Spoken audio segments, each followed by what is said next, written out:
Voici le corrigé de l'exercice 9. Il s'agit, dans cet exercice, d'identifier les deux meilleures reformulations de la thèse de l'énoncé proposé. Premier énoncé de Jean Cocteau, un beau livre, c'est celui qui sème à foison des points d'interrogation. La meilleure reformulation est la troisième. La sixième est également bonne, même si l'infinitif lire ne reflète pas tout à fait l'idée de beau livre. On pourrait aussi accepter la première, même si l'importance des questions qu'il suscite ne correspond pas tout à fait à l'énoncé. Cette idée d'importance est absente dans l'énoncé. Ensuite, pourquoi les autres propositions ne peuvent être acceptées? Tout d'abord, la deuxième, avec son idée de ponctuation, est totalement à côté du sujet. L'idée de suspense pour la quatrième est également hors sujet. Et la cinquième, avec sa proposition de mettre en doute la vision du monde, c'est pas tout à fait la même chose que se poser des questions, se poser plein de questions.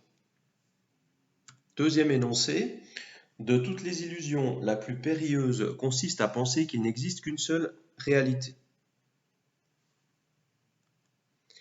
La meilleure est la deuxième. L'idée que la réalité est multiple. L'idée de danger est également là.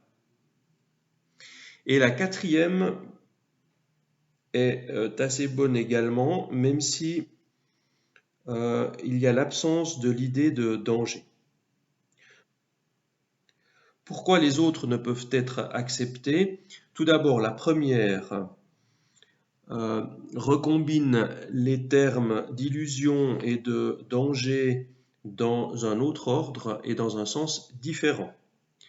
La troisième fait une extrapolation sur l'idée de danger. On traduit l'idée de danger en isolement et intolérance, ce que ne dit pas l'énoncé.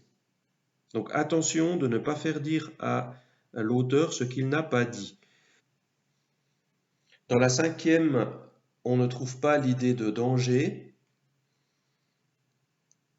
Dans la sixième, il y a absence de l'idée de danger également et absence de l'idée de réalité unique. Troisième énoncé, quand je cesserai de m'indigner, j'aurai commencé ma vieillesse. La meilleure est la sixième. La quatrième est également bonne. Elle est un corollaire de l'énoncé, donc une conséquence proche ou collatérale. La deuxième pourrait éventuellement être acceptée également, même si elle a retourné la relation cause-effet ici. On sent bien que pour Gide, le terme vieillesse n'est pas purement physique, alors que dans cette deuxième phrase, on part de l'idée de la vieillesse en termes physiques. Pourquoi la première n'est pas acceptable? Elle dit exactement le contraire de l'énoncé. Quant à la troisième proposition, elle introduit des idées qui ne sont pas du tout dans l'énoncé de Gide, la sagesse, accepter l'autre, donc tout cela est sans rapport avec la phrase. Le quatrième énoncé, une société amnésique devient stérile, peut être reformulé par la proposition 4, qui est la meilleure. C'est dans le passé qu'une société trouve les ressources pour créer l'avenir. La deuxième est également bonne, même si l'aspect exclusif ne que n'apparaît pas dans l'énoncé de Schwab. Ensuite, on peut dire que les énoncés 3 et 5 se rapprochent, sont certes moins bons, mais pourraient encore être acceptables. Chacune des deux propositions ici ont un élément manquant. Pour la troisième, il s'agit de la notion de société.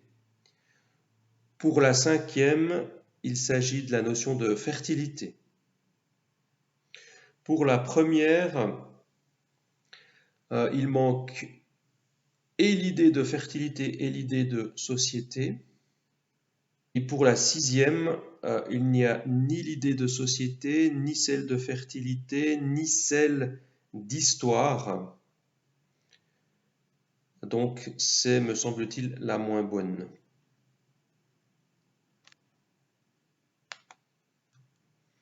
En résumé, retenez ces 4 conseils. Pour une bonne reformulation, ne pas généraliser ou simplifier l'énoncé. Ne pas extrapoler, c'est-à-dire ne pas formuler une thèse qui va plus loin que ce qui a été écrit par l'auteur. Ne pas rajouter des éléments. Ne pas anticiper, c'est-à-dire ne pas proposer une thèse qui pourrait intervenir plus tard dans la réflexion, donc ne pas faire des déductions par rapport à l'énoncé de départ. Et finalement, quatrième conseil, ne pas interpréter encore l'énoncé. L'interprétation viendra plus tard dans la dissertation lorsque vous amènerez votre opinion par l'argumentation. Mais reformuler n'est pas argumenter, c'est traduire l'opinion de l'auteur sans la modifier sur le fond.